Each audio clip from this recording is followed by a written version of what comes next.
Paul Guererri with us right now. We're going to use what happened last week as a chance to teach you guys a couple of things. He has a new nickname too. We might get to that by the end of it. We'll see how that goes. But I saw you, Sportsman were coming out.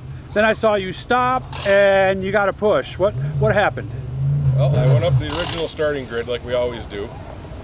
Shut the car off. I drove to the line, shut the car off, waited a little bit, and then I think the modifieds were ahead of us, so they called the Sportsman onto the track.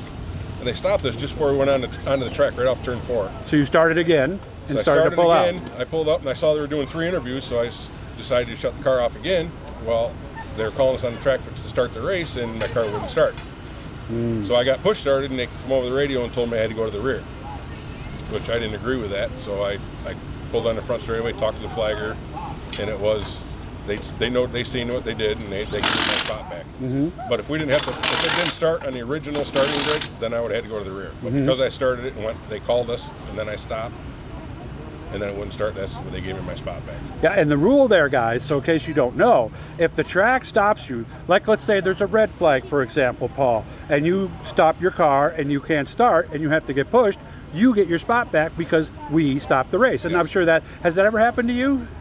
No. No. Okay. But I was talking to Greg earlier, and he even said if you see debris on the track and you stop in the front straightaway, talk to the flagger and tell him, and your car you'll get pushed off then too. So Okay. basically, it's only if you bring a yellow out, your car won't start, or if you won't start on the original starting grid, then you're going to the rear. Right, so if you pull up and then they go to pull you out and you won't start and you have to get pushed, then you go tail. Then you go to the rear. Okay. And you told me you this kind of almost worked out because you said you went to look at the starter and you found something totally different while you were under there. Yeah, that would have been a mess if I didn't see that.